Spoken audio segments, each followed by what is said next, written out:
Hello tout le monde, c'est les podcasteurs préférés de votre podcasteur préféré. Comment vous allez? C'est God Bless et Dobzo. Comment ça va Dobzo aujourd'hui? Ça va bien et toi, mon gars? Ouais, ça va, ça dit quoi? Tranquille, hein? L'école a recommencé. Voilà, on va en reparler plus tard. Business toujours là. Sinon, toi, niveau business, comment ça va? On est là, la même, hein, la même que toi. L'école a Ouais. recommencé, business c'est ça. Sinon, Ouais. ça se passe comment dans le business? En vrai, ça se passe bien. Cet été, on a en profité pour faire que ça. Tu vois, faire que ça.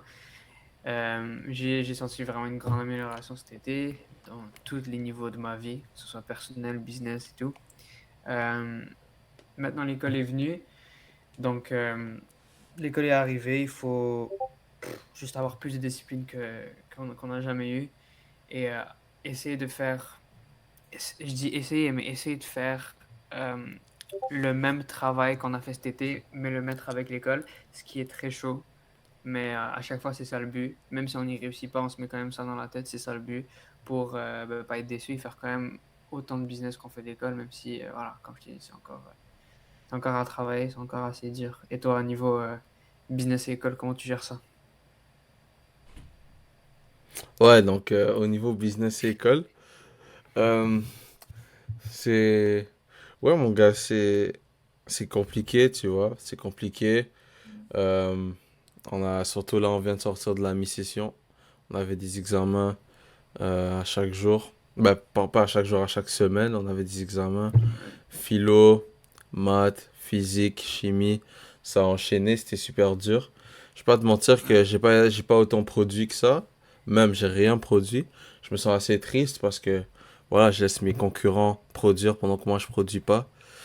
Mhm. Ça me rend triste, mais tu vois, on a juste maintenu, on a maintenu, on a continué. J'ai review vite fait. Euh, bon, pas vite fait, mais j'ai regardé les publicités de mes clients, etc. J'ai essayé de checker Mhm, vite ouais. fait, mais comme, tu connais, Ouais, c'est j'ai ça. pas de produit de vidéo, j'ai pas eu de business de mon côté, quoi. J'ai pas produit de vidéos, de contenu, etc. Alors que je suis censé C'est produire du ça, contenu. exactement, c'est ça qui est dur. Et moi, je vous dis un truc sur God Bless.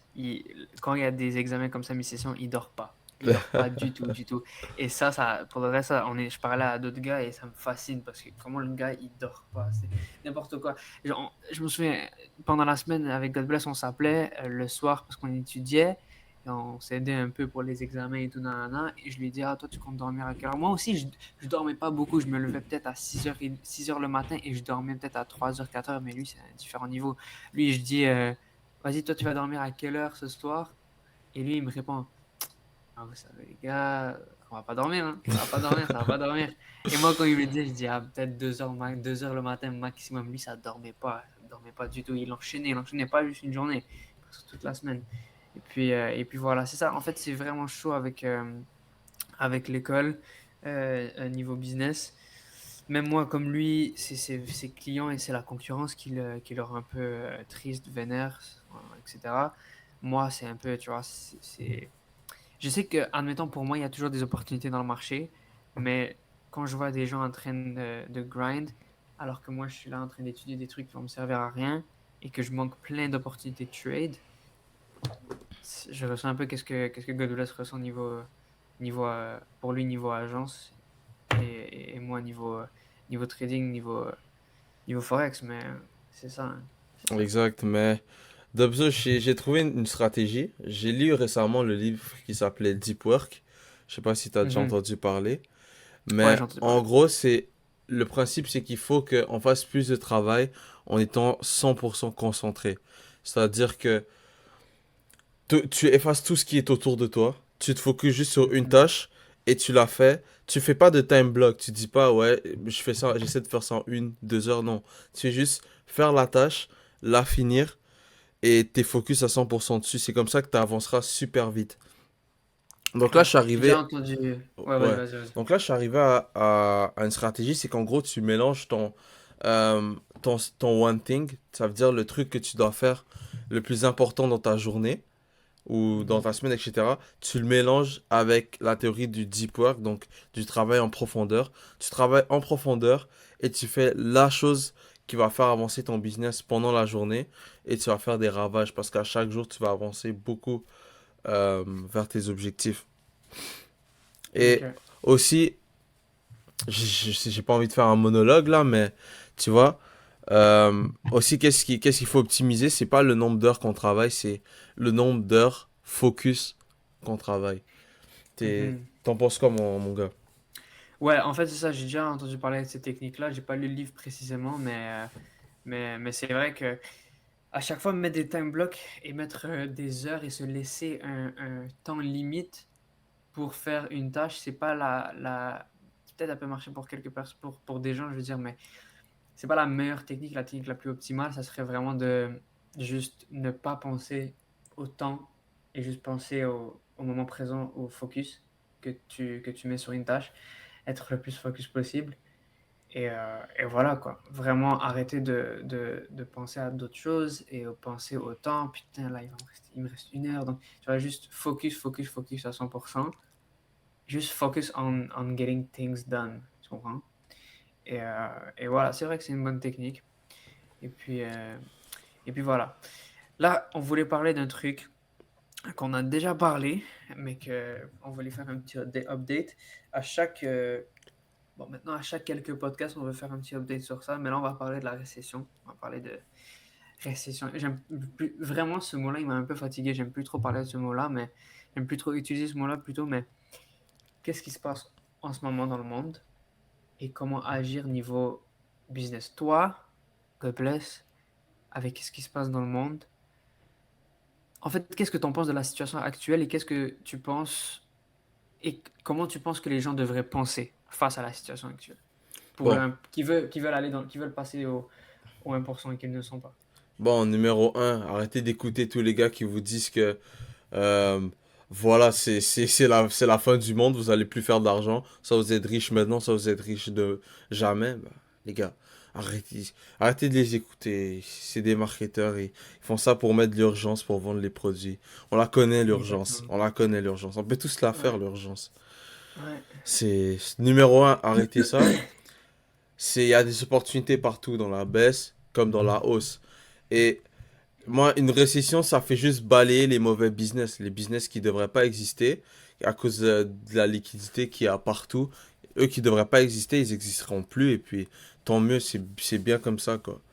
Donc, vous Mhm. créez des business qui seront solides, qui survivent qui sont intemporels, qui survivent dans les cas où ça peut arriver. Bien sûr que ce sera plus dur, je dis pas que ce sera facile, mais voilà, faut que vous charbonnez, faut que vous travaillez fort. Et puis, il faut que vous vous renseigniez aux bons endroits. Mais en suivant ce podcast, vous allez être aux bons endroits. Mais niveau mentalité, je pense juste il faut savoir qu'une récession, c'est une baisse. Et s'il y a une baisse, il y aura toujours une hausse. Mhm. D'accord? Donc, on ne sait pas dans combien de temps, on ne sait pas quand, mais on sait qu'il y aura toujours une hausse. On a la certitude qu'il y aura toujours une hausse. Donc, si on a la certitude qu'il y aura toujours une hausse, il faut optimalement avoir de la liquidité. Comme ça, quand il y aura la hausse, on va juste vaguer sur la hausse, aller dans les bonnes opportunités, et puis monter, et puis build notre cash avec ça. Build notre réserve de... Voilà, avec ça, quoi. Et puis donc, Exact. la manière dont je le pense, c'est vraiment avoir le maximum de liquidité maintenant, garder beaucoup d'argent, avoir de l'argent, faire de l'argent, le garder pour comme ça, dès que ce sera le moment de le déployer, ben, on le déploie. Dès que le marché va nous dire, bon, c'est le moment où ça recommence, ben voilà quoi. Vous avez de l'argent. Exact. Et Toi, t'en moi, penses en quoi, mettant, Dobzo? en fait, il faut s'en rendre compte, il faut analyser la situation, mais aussi les situations ultérieures qu'on a déjà eues, qu'on a déjà vécues. La récession, c'est un cycle. Et c'est un cycle qui se répète à chaque. Il n'y a pas d'année précise, mais c'est des cycles qui se répètent à chaque 5 10 ans, 15 ans, je sais pas, mais ça se répète toujours et ça va toujours se répéter et l'économie va toujours agir avec des downtrends et des uptrends. On est dans un downtrend maintenant, ça fait plus d'1 an qu'on est dans un downtrend. Ça va revenir en uptrend et dans quelques années, dans 10 ans environ, ça va revenir en downtrend. Donc, les gens qui vous disent c'est votre dernière opportunité pour être riche, c'est faux. C'est peut-être vrai qu'après cette récession, il y aura un plus gros écart entre les pauvres et les riches, mais c'est ça qu'ils veulent. Ils abusent du fait qu'il y aura un plus gros écart avec le fait que ça va être votre dernière chance. Non, ça va pas être votre dernière chance. L'important en ce moment, ça a été toujours le même, ça a été toujours la même importance depuis toujours, c'est focuser sur votre main goal, sur votre business. Ok. Si vous êtes un étudiant qui avait un business et que vous travaillez sur votre business, mais que vous n'avez pas à 100% encore réussi, et qu'à temps partiel, vous travaillez au salaire minimum, admettons, ben, allez pas directement investir bêtement alors que vous avez peu d'argent et que vous n'avez même pas encore réussi votre business, juste à cause que c'est la récession et qu'il y a plus d'opportunités. Certes, oui, il y a plus d'opportunités. Si vous n'avez pas l'argent et vous n'avez même pas encore le business, vous n'avez même pas encore votre business, votre main goal accompli, ça sert à rien pour moi d'investir et de miser sur une crypto ou sur le Bitcoin qui va vous rendre riche. Ça sert à rien. Ça sert à rien. Donc, alors que déjà vous n'avez pas beaucoup de fonds, vous voulez mettre toutes vos payes de travail de 9 à 5 sur des investissements pour que on prie peut-être que ça, c'est ça qui va me rendre riche. Non. Si vous travaillez et que vous travaillez en même temps encore sur un business et que le business n'a pas encore réussi, n'a pas porté fruit encore, ben, tout l'argent que vous faisiez de votre travail, vous devez l'investir sur votre business, sur vous-même et pas sur des cryptos, tu vois ce que je veux dire, ou des actions. Tu comprends?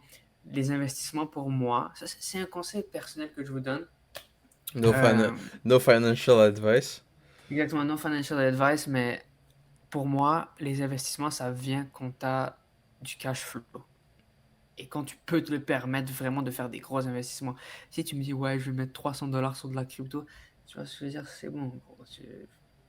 Si tu veux vraiment faire des investissements, on parle en gros montants. Et pour avoir ces gros montants-là, il faut que tu aies un cash flow. Et pour avoir le cash flow, il faut que tu aies ton business qui réussit. Donc, si tu n'as même pas ces bases-là et que tu veux te mettre direct, te plonger dans l'eau, de plonger dans le monde de l'investissement, alors que, tu vois ce que je veux dire, ça sert à rien. La récession, il faut arrêter de se bourrer le moral avec ça. Le main goal n'a pas changé, que ce soit récession par récession. Donc voilà, certes, oui, il y aura plus d'opportunités, comme je vous dis, c'est un cycle, c'est un cycle, c'est un cycle. Donc ça va revenir dans tous les cas. C'est juste que les gourous, ils essaient de vous vendre en 2 secondes la formation pour que vous puissiez avoir les fonds pour investir pour la récession parce que c'est votre dernière chance, hein, selon eux. Donc voilà, faites confiance à vous-même et non à ce que vous voyez sur YouTube. Et n'agissez pas bêtement. Ce serait le meilleur conseil que je pourrais donner, honnêtement. Bah oui. Il faut se faire confiance, c'est la clé. C'est la clé, surtout Exactement. dans un monde où les conseils peuvent venir de partout, complètement partout. La Ouais, confiance en soi, c'est l'aspect numéro un. ouais, exactement. Bon, prochain sujet qu'on voulait parler, c'est... On a eu un appel, Godbless et moi, qu'on a parlé on parlait de l'école. On parlait de l'école parce que, comme on vous dit, l'école... J'ai encore quelques techniques pour la récession. T'as encore Si... tes critiques pour la question? Ouais, Vas-y, enchaîne ensuite. donc la construction d'audience. La construction d'audience, c'est vraiment la meilleure chose quand il y a une récession. Ça a plus que d'une valeur monétaire parce que une personne peut vous ramener peut-être 10 dollars ou 150. Tu vois, et en construction d'une audience, qu'est-ce qui arrive, c'est que vous créez un monopole personnel autour de votre personne. Donc, dès qu'il y a quelque chose qui arrive, vous voulez avoir de l'argent rapidement, vous faites un tunnel de vente où vous parlez de votre expertise, vous leur vendez quelque chose à cette audience qui va leur apporter de la valeur. Et puis voilà, ça peut vous apporter de l'argent au cas où, si vous en avez, quand vous en aurez besoin.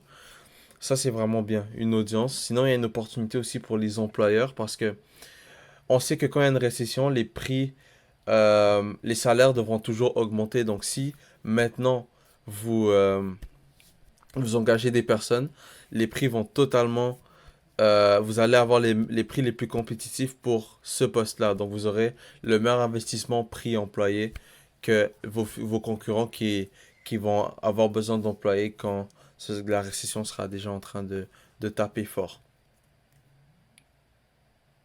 Parfait. D'autres conseils? Non. Parfait.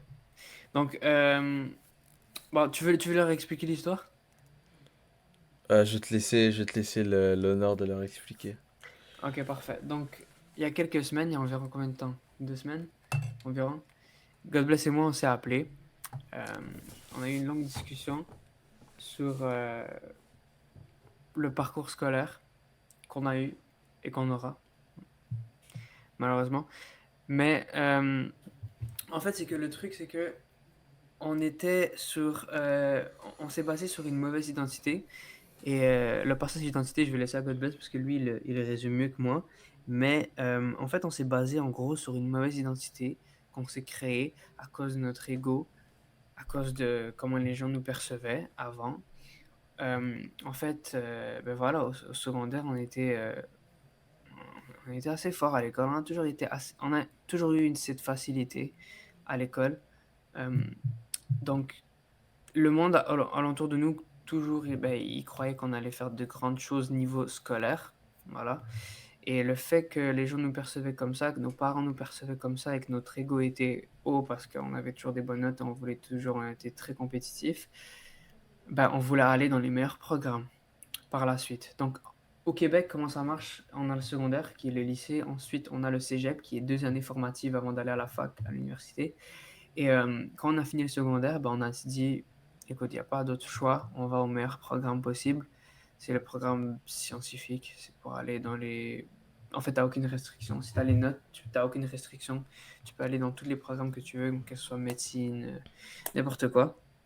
On est allé dans ce programme-là et on s'est rendu compte ben, qu'en allant dans ce programme-là, on se tirait une grosse balle dans le pied et qu'il fallait pas la répéter quand on finit le cégep pour aller à la fac.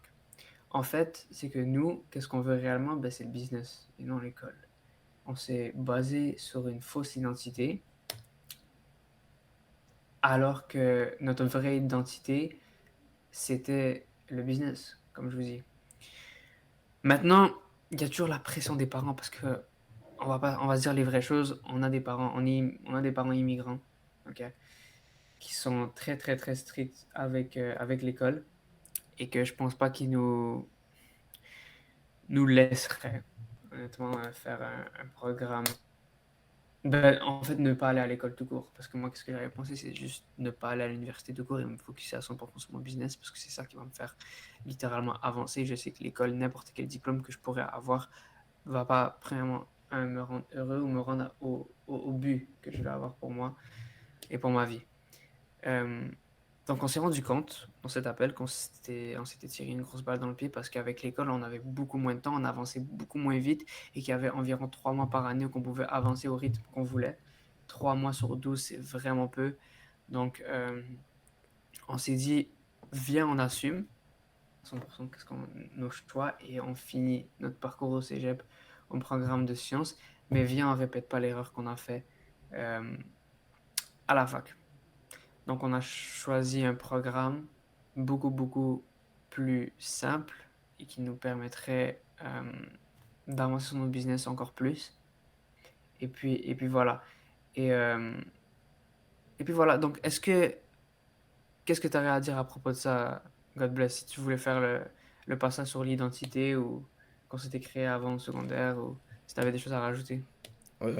T'as assez bien résumé l'entièreté de ce que je voulais dire, mais c'est ça, donc, si je devrais dire pour ma part, pour une autre vision, c'est vraiment que, en réalité, qu'est-ce qui est arrivé, c'est comme Debzo vient de le dire, on s'est fait une identité, on pensait qu'on était des personnes qui, voilà, on était très bons à l'école, on pensait que, voilà, on était les meilleurs élèves, qu'on pouvait, tous les défis, on pouvait les surmonter à l'école parce que notre identité nous disait, voilà, vous êtes des élèves qui sont bons, donc restez bons, allez avec les meilleurs, allez toujours avec les meilleurs élèves.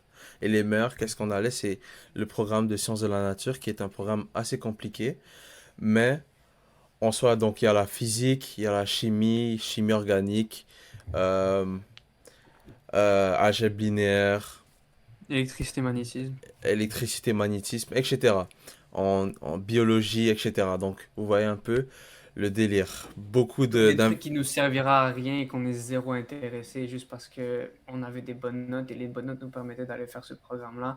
Et on s'entend que pour les gens qui veulent suivre un parcours scolaire, ces programmes-là, avec ces cours de merde scientifiques-là, c'est ça qui apporte la plus grosse somme d'argent niveau scolaire. Exactement. Ça nous permettait d'aller à n'importe quel endroit qu'on voulait, qu'on veuille aller en ingénierie, en médecine ou bien En en droit. avocat, en droit exact. Ouais. On pouvait aller partout. Sauf que c'est un programme à haut engagement. Ça veut dire que ça prend vraiment, vraiment beaucoup de travail. Même les personnes qui n'ont pas de business, ça leur prend toute leur journée. C'est un programme à très, très haut engagement. Et ça, on le savait pas avant. On le savait pas avant. Tu sais pas que ça va prendre autant d'engagement avant de l'avoir déjà fait.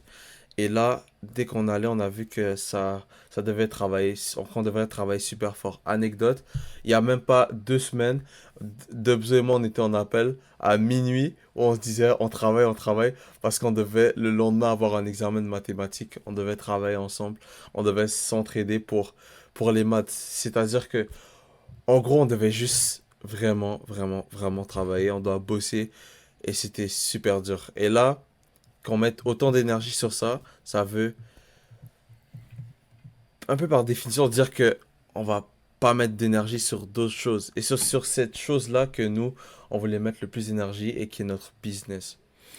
Malheureusement, ça s'est avéré que on pouvait pas faire ça. Donc, on s'est dit quoi? On s'est dit, à l'université, on va aller dans un programme qui est, oui, qui peut nous ouvrir des portes, qui peut nous aider peut-être complémentaire à notre business. On va vous dire le programme, c'est finance ou bien business international. Et c'est complémentaire à notre business. Ça peut nous aider et en même temps, c'est beaucoup moins, c'est beaucoup moins compliqué que ce qu'on faisait avant. Donc, moins d'engagement. De ce qu'on a lu, les étudiants avaient quoi? 15 heures par semaine. 15 heures par semaine, ça va. Et ils étudiaient quoi? Au moins 10 heures par semaine et ils avaient des résultats entre 80 et 100. C'est, c'est exactement ce qu'on souhaite. 10 heures par semaine, c'est rien, tu vois. C'est rien 10 comparé heures à ce par qu'on semaine, fait. on serait trop heureux. Exactement. C'est rien comparé à ce qu'on fait maintenant, en tout cas. Mhm. 10 heures par semaine, ça nous permettra de faire travailler sur nos business un minimum de 2 heures par jour. Et on pourra aussi prendre soin de nous. C'est... Donc, qu'est-ce qu'on peut rêver de mieux? Parce qu'il ne faut pas oublier que prendre soin de nous, ça fait partie aussi de. C'est important aussi pour la croissance de notre business. Si t'es pas bien de toi-même, ben ton business, ça se reflète. Exactement. Et en plus, c'est un truc que j'essaie de travailler. Dobzo, je sais pas si toi tu travailles aussi, c'est vraiment de vivre le moment présent. On dirait que je suis toujours dans le futur, toujours dans le ouais, qu'est-ce qui va arriver? Qu'est-ce qui va arriver? Le Mhm, prochain jeu mhm, d'échecs, le prochain mouvement d'échecs, quand lui va faire ça, qu'est-ce que moi je dois faire? Comment je dois aller plus loin? Comment je dois aller plus vite que lui? Comment tu vois, je pense toujours au futur, futur, futur et ça fait que on vit pas le moment présent et c'est quoi une vie? C'est tellement dégueulasse de vivre une vie où tu l'as jamais vraiment vécu parce que tu es toujours mhm, à ce qui va arriver, ce qui va arriver, ce qui va arriver. Et tu vis jamais mhm. vraiment le moment présent. Donc là, je vais bientôt commencer un livre qui s'appelle The Happiness and Advantage. Je sais pas si tu en as entendu parler. C'est un peu le livre avec le bonhomme sourire. Je vais essayer de le lire. Je vais voir qu'est-ce que ça donne. Puis voilà, vivre le moment présent. Toi comment tu vis tes moments présents? Si tu les vis, bien sûr. Ben, moi aussi, c'est un problème que j'ai, je vais pas te mentir. Je pense beaucoup. En fait, moi, je suis quelqu'un qui pense beaucoup, beaucoup, beaucoup, beaucoup. Et des fois, il y a des actes. Genre, je sais qu'il y a des trucs qui vont arriver dans le futur proche. Et alors que j'ai quelque chose à faire dans le moment présent, et je vais plus penser à ce truc-là qui va arriver dans le futur proche que le truc que je dois focus sur le moment présent. Et bah, c'est vraiment pas bon. En fait, c'est vraiment pas bon. Vivre le moment présent, c'est très important. Ça te fait garder les pieds sur terre, ça te fait, je veux dire, ça te fait focuser sur les trucs prioritaires au moment présent. Parce que pourquoi tu voudrais focuser sur les trucs dans le futur proche alors que les trucs dans le moment présent sont même pas encore accomplis. Euh, et en fait, ouais, ça, t'as tout bien dit. En fait, vivre le moment présent, c'est vraiment quelque chose que qu'on devrait améliorer. Que ce soit niveau business, que ce soit niveau vie personnelle, juste arrêter de overthink de trop penser à des trucs dans le futur proche, sans même avoir la certitude que ces trucs-là peuvent arriver. Tu vois ce que je veux dire? C'est dans le sens que, je sais pas, être focus sur mon présent, c'est beaucoup plus important et c'est un truc à travailler. Ben oui. Et puis voilà. Il faut le travail, il faut le travail. Surtout que on est des personnes tous les deux qu'on sacrifie, qu'on est prêt à sacrifier. On a sacrifié beaucoup de choses. Il y a des Mhm. fois où carrément on laissait de côté des choses qui peuvent être primordiales pour certaines personnes. Nous, on les laissait de côté pour le business. Et puis, Exact. Ouais, j'avais une autre question pour toi, God bless. Je veux savoir qu'est-ce que l'école et le fait, ben en fait, l'école, le temps que tu mets sur l'école apporte de négatif sur ton business. ok, donc, En général, business précis, hein, ton agence de marketing, parce que ça peut être, il peut avoir des problèmes différents pour n'importe quel type de business. Moi, je veux vraiment savoir pour ton type de business à toi, quel problème ça peut engendrer. bon, donc, par rapport à mon agence de marketing, tu vois, donc, je gère les publicités TikTok et Facebook Ads de marques e-commerce. Tu vois, Mhm. donc, ça, c'est créative. Faire des créatifs, ça prend du temps. C'est toute une analyse derrière, toute une veille derrière. Il faut que tu saches qu'est-ce que tu vas mettre en avant, comment tu vas le mettre en avant. Il faut que tu contactes les, euh, les influenceurs et tout ça pour qu'ils fassent la publicité. On les appelle des UGC créateurs. Bon, en tout cas, des créateurs sur TikTok. Mais en gros, il faut que tu les contactes. Et ça prend du temps, ça prend un certain temps. Sinon, faire de la prospection, donc envoyer des messages et faire du contenu, ça prend aussi du temps. Que ça, c'est le temps que l'école vient m'arracher, tu vois. Sauf que, qu'est-ce qui est Mhm. bien, c'est que, voilà, j'ai des personnes qui m'aident pour ça. Donc, voilà, pour faire les créatives et tout ça, j'ai des personnes qui m'aident et puis je peux continuer d'assurer la qualité à mes clients. Ça, je suis vraiment content. Euh, ouais, c'est pas mal ça. Sinon, toi. Moi, en fait, les problèmes que l'école peut apporter niveau trading, ben, j'en ai déjà parlé. Il y en a un que j'en ai déjà parlé, c'est en fait que je manque des opportunités, même si les opportunités sont toujours là, vont toujours être là, je veux dire, à chaque semaine. Mais je manque des opportunités que je sais. Admettons, il y a des moves que des pairs font, que des devises font, et que je sais que quand je le regarde par la suite, je sais que c'est quelque chose que si j'avais fait l'analyse et si j'avais eu le temps de faire l'analyse, je l'aurais fait, j'aurais embarqué dans le trade. J'aurais réussi ce trade-là. Ça en même temps, et vous savez, pour les gens qui trade et qui s'intéressent, euh, la psychologie est autant importante que l'analyse. Et quand on parle de psychologie, on peut parler d'émotion, on peut parler de bien-être, on peut parler de, il faut que ton mental soit clair. Euh, et en fait, le truc, c'est que quand je me rends compte que je dépense plus de temps sur l'école que sur ma priorité numéro une, qui est mon business, bah c'est sûr que niveau psychologie, je suis pas là à 100%. Donc, quand j'ai le temps de trade, bah, ça va beaucoup moins bien que si comme par exemple cet été, où j'avais pas à l'école et que ma psychologie était à son plein potentiel. Pas à son plein potentiel, je veux Tu dire, veux mais à dire son, elle était 100%, bien. 100% focus sur ton Exactement. business, quoi. Quand, exactement.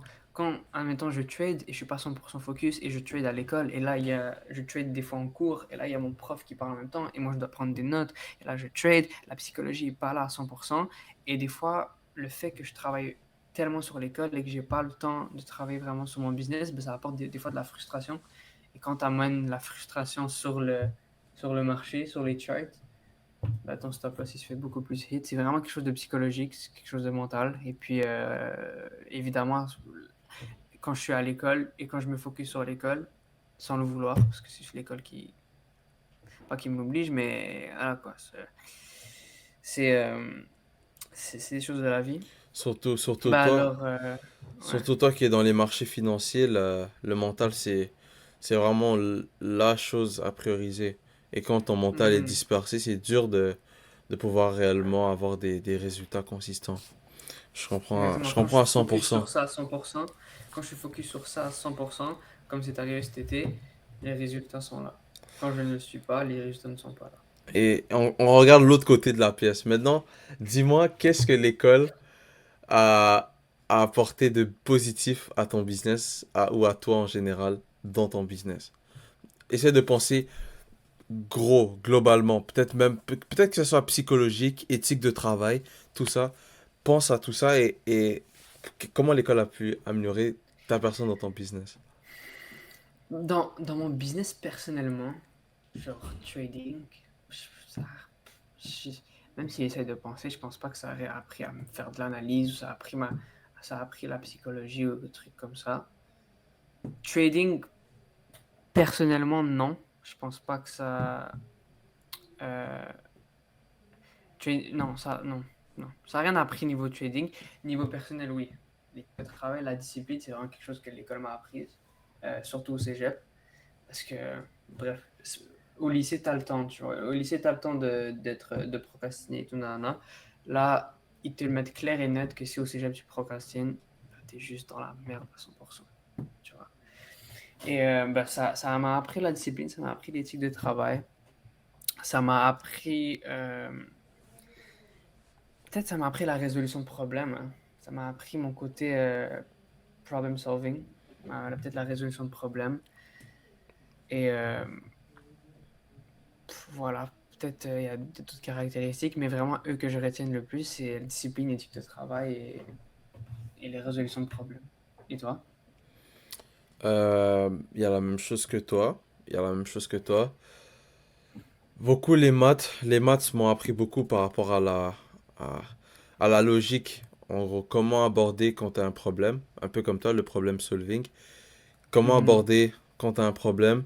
Les étapes à regarder. La physique aussi, ça m'a apporté ça. Sinon, au niveau du français, le français écrit, j'ai beaucoup amélioré mon français écrit grâce à l'école. Au début, j'étais vraiment nul, comme tu le sais sûrement depuis que on se connaît. Moi, j'étais plus les maths, la physique, la chimie. Mais le français, je me suis donné parce que je commence à écrire des posts sur LinkedIn. Donc, faut Mhm. avoir un français qui est carré. Donc, Ouais. tu vois, j'ai vraiment beaucoup de travail. J'ai travaillé vraiment fort sur mon français. L'école m'a beaucoup aidé. Puis j'ai vu aussi mes notes s'augmenter grâce à ça. Sinon, j'essaie de penser à d'autres matières. La philo. Ah, j'ai vraiment. La philo, par contre, c'est un truc que j'ai vraiment apprécié. Parce que ça te pose des questions. Ça pousse à avoir beaucoup plus loin, à réfléchir beaucoup plus loin. Beaucoup plus en profondeur certains sujets. Et puis à côtoyer différentes mentalités, à essayer de comprendre mieux la vie. La philo, ça m'a vraiment aidé à vraiment comprendre l'essence des problèmes, comprendre les nuances, comprendre les enjeux et tout ça. La philo, ça m'a vraiment aidé à ça. Et puis plus tard à l'université, je pense que ça va apporter aussi de la crédibilité, de la sécurité aussi. Euh, quoi d'autre? Peut-être aussi des contacts par rapport à là où on va aller. On va aller dans des sujets qu'on aime. Donc on va sûrement rencontrer des personnes qui eux aussi aiment ces sujets-là. On va être amis avec eux. Et puis peut-être ça va nous apporter des contacts pour nos futures carrières. Sinon, on voulait aller dans un endroit anglophone. Donc je pense si on va aller dans faire du business aux États-Unis ou peut-être même au UK ou en général partout dans le monde, l'anglais ça peut être bien donc. L'école a aussi ses points positifs. Moi, c'est quelque chose qui m'a intrigué. Comment l'école te rapporte de la sécurité? En fait, je pense sincèrement que tu fais les meilleures décisions dans ta vie quand tu te soucies pas de ce que tu dois manger ou de tu n'as pas peur de ok et si ça marche pas donc tu fais les choix vraiment par peur. Moi je pense pas que c'est la meilleure solution. La meilleure solution c'est de faire les choix en étant serein en sachant que voilà t'as tes pieds t'as des pieds d'appui, t'as un appui en dessous de toi, que s'il y a quelque chose, tu peux bounce back et ça va faire que tu aies des meilleures décisions globalement dans tes business, quoi. Mais est-ce que tu pourrais vivre avec le fait de vivre de cette sécurité-là? Vivre de cette sécurité-là, qu'est-ce que tu veux dire? Ah, tu veux Ben, dire la sécurité, pour toi, vivre c'est l'école. de mon travail? Ouais, du travail que l'école va t'apporter ou Non, peut t'apporter. mon objectif reste toujours le même. Mon objectif, c'est de faire réussir mes différents business. Ça change pas, ça. Ok, ok, ok. Mais donc, c'est une sécurité du sens que si ça marche pas, tes business, Au moins, t'as un pied d'appui. Au moins, tu as un pied d'appui pour bounce back. Et ça peut aussi t'apporter des... Ah, ok, ok, ok. Ça peut aussi t'apporter une crédibilité. Si t'as fait un certain... Si t'as travaillé dans un certain endroit et que là, t'as rencontré un certain type de personne, ce sera beaucoup plus facile dès que tu veux start un business. Par mettant une agence de marketing ou... Tu vois? Ok. Ok. Toi, t'en, Parfait. toi, t'en penses quoi? Vas-y, on fait débattre. Débattons. Sur la sécurité que l'école peut m'apporter, Ouais. ben, je comprends. Non, mais il y a une partie de ce que tu dis que je comprends. Mhm. Par contre, je sais pas. Niveau sécurité, honnêtement, je pense que si j'ai cette mentalité, si j'ai cette idée-là de sécurité, mon subconscient baisse un peu les chances de mon business. Ou me dit que j'ai une sécurité, donc il y aura peut-être dans le monde, au hasard, pas au hasard, mais je veux dire dans le monde, quelque part, une possibilité que mon business marche pas si je tiens à cette sécurité-là. Donc moi, mais il y a une partie de qu'est-ce que tu dis que je comprends. Et il y a, comme les appuis et tout, nanana, il y a une partie que je comprends. C'est juste que je me fie. J'aime pas me. Même s'il y aura une sécurité, je me dis jamais qu'il y a une sécurité. Parce que c'est soit que je tombe dans le fond de la merde, ou soit que je réussis. Ok, Parce que pour donc moi, même c'est... la sécurité que l'école va me rapporter, c'est pour moi être tombé dans le fond de la merde. Ouais, je comprends ce que tu veux dire. Parce Donc, qu'après taxe, c'est vraiment de la merde. Tu vois ce que je veux dire? Qu'est-ce que l'école peut te rapporter après taxe? Ici, on sait toutes que c'est vraiment de la merde. Qu'est-ce que ça peut te rapporter? ouais. Je suis d'accord avec toi, mais c'est un pied d'appui et tu sais que, voilà, tu fais tes décisions sachant que, voilà, tu peux être bien, quoi. Tu fais des bonnes décisions et que si tu veux changer de business ou bien si tu dois faire certains mouvements rapides, tu sais que tu peux faire ça, tu vois. Ouais, totalement. Et là, bon, je pense qu'on va faire un dernier sujet avant de clôturer le podcast. C'est quoi les... Qu'est-ce qui arrive prochainement pour God Bless? Qu'est-ce qui arrive prochainement pour God Bless? Ouais. Beaucoup de contenu. Vous allez voir ma tête partout. Donc si vous aimez pas ma tête, ben, désabonnez-vous. Partez. Mais vous allez voir ma tête presque partout. Ou Euh, préparez-vous. pardon? Ou préparez-vous à l'endurer. Non, soit vous préparez à l'endurer parce que je dis des bonnes choses, soit vous désabonnez. Il n'y a pas de souci. Mais beaucoup de contenu pour moi, pour ma part. Et puis, on va peut-être commencer le building public. Mais ça, ce sera pour un prochain podcast. Mais le building public, je pense, il faut jamais commencer un building public de 0 à 1. C'est toujours de 1 à 10 ou de 1 à 5 ou de 1 à 2, mais jamais de 0 à 1. Donc, dès que je vais arriver à mon 1 que j'ai dans ma tête, mon KPI que j'ai dans ma tête, on va commencer le building public. Puis vous allez voir les dedans de Tydia, l'agence TikTok Ads de vos marques e-commerce. Et pour toi, Debzo, qu'est-ce qui arrive pour toi, pour la suite?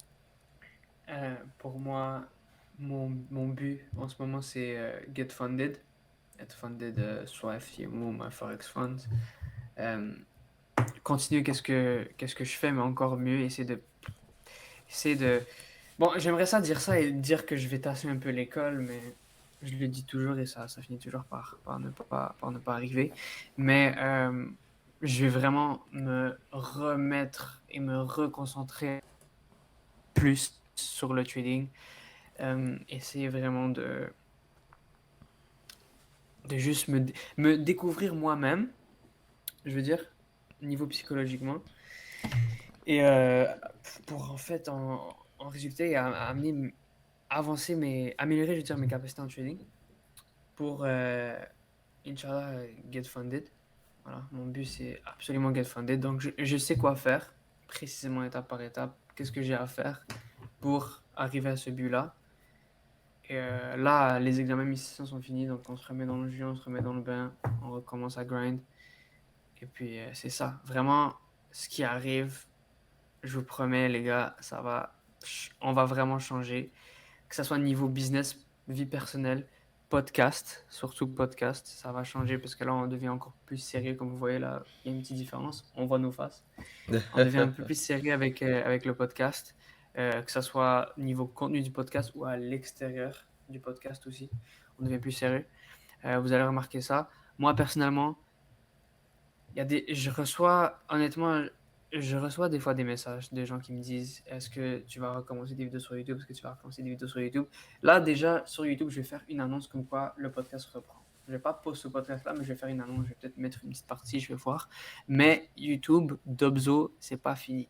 Je vous le dis, c'est pas fini. J'ai pris une pause pour moi-même parce que, en fait, cette pause-là, c'est un investissement que je fais pour être premièrement bien avec moi-même, bien avec mon business, revenir plus fort parce que déjà le contenu que je faisais me plaisait pas, la qualité que je faisais me plaisait pas, ça plaisait peut-être à des gens, mais ça me plaisait pas à moi. Je sais pas quand je vais revenir, je peux pas dire si c'est bientôt, si c'est cet été, si c'est dans un an, mais sachez que quand je reviens, c'est pour de bon et je vais revenir vraiment plus fort. Donc c'est vraiment ça pour Dobzo. C'est vraiment ça C'est pour combien de Godbless. temps, c'est dans combien de temps qu'on peut attendre un Dobzo, un retour du Dobzo? Comme j'ai dit, je viens de le dire, je sais pas, je peux pas vous mettre un temps parce que j'aime pas mettre une limite de temps à qu'est-ce que j'ai à accomplir avant de recommencer Dobzo sur YouTube. Parce que j'ai des trucs à accomplir avant de recommencer YouTube. J'aime pas mettre une limite de temps. Mais On est si vous certain. voulez vraiment avoir on est certain que c'est sûr que ça va arriver. C'est sûr que ça va arriver. Moi, je veux avant mes 20 ans. J'en ai bientôt 19. Je veux avant mes 20 ans revenir sur YouTube. Peut-être que ça va être après 20 ans. On sait jamais qu'est-ce que la vie me réserve. On sait jamais si je vais tomber bas dans la merde ou si je vais tomber haut. Je sais jamais. Je travaille très fort pour être le plus haut possible. Est-ce que j'ai dit tomber haut? Bref. J'ai regardé ça, je me disais, gros. Ouais. Non, non. C'est pas pour monter. Je travaille très fort pour monter. On verra maintenant qu'est-ce que l'avenir me réserve. Si ça va pour le mieux, ben vous verrez un Dobzo très bientôt. Si ça va Ouais. pas pour le mieux, ben, il faudra encore attendre. Mais je vais revenir un jour ou l'autre, c'est sûr à 100%. Et quand je vais revenir vraiment là, ça va vraiment péter. Bon, donc on Honnêtement. attend dans un an. On t'attend dans un an, à tes 20 ans. À tes Ah, 20 ans, on ouais, t'attend. j'ai dit peut-être, j'ai dit peut-être. Mais bon, si vous voulez 20 ans, on va dire 20 ans. On va Ou t'attendre 20 ans. peut-être avant, on sait pas. Peut-être que des fois, ça va venir sur un coup de tête, vas-y, c'est quoi, je finis. Ouais. Mais sinon, ouais, sinon aussi, on va vous parler de nos histoires. Chacun va faire un podcast. Parce on a jamais encore fait un podcast où on vous raconte vraiment en détail c'est quoi notre histoire, chacun. Ouais. L'histoire de Dubzo, Mhm. l'histoire de God Bless, comment on s'est rencontrés et tout ça. On vous a jamais raconté ça. Comment on est rentré dans le business. Prochain podcast, on va vous raconter ça. Comment Ouais. on s'est rencontrés, comment on est rentré dans le business, c'était quoi nos échecs, nos erreurs qu'on va vous dire de pas Parce qu'on refaire. en a fait, moi je On vous en a jure fait, qu'on en a on fait. a fait beaucoup d'erreurs. On a fait beaucoup d'erreurs. Ouais. On va vous dire les techniques de comment pas les refaire. Mais on va vraiment vous raconter l'histoire derrière les cerveaux que vous voyez devant vous. Et Sinon, je trouve que c'est plus vrai. 2 petites secondes, je vais juste rajouter un truc, désolé mhm, de t'interrompre, mais pas de souci. je trouve ça beaucoup plus vrai qu'on raconte nos histoires maintenant, qu'on les raconte plus tard, qu'on aura réussi et tout, parce que maintenant au moins vous avez des preuves. Voilà, qu'est-ce qu'on veut laisser avec le podcast? Le podcast, ça, c'est un projet vraiment à long terme.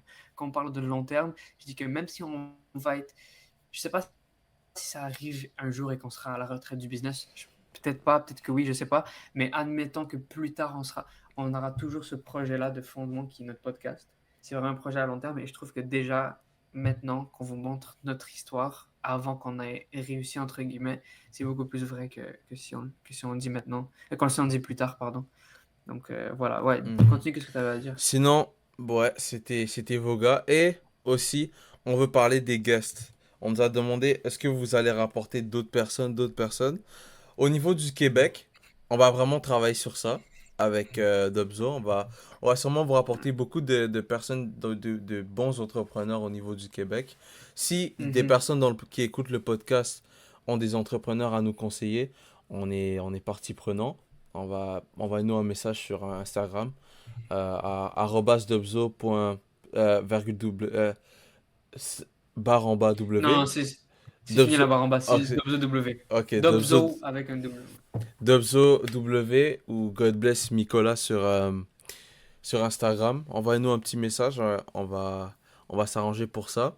Sinon, c'était les podcasteurs préférés de vos podcasteurs préférés et on se revoit pour un prochain podcast. Ciao la famille.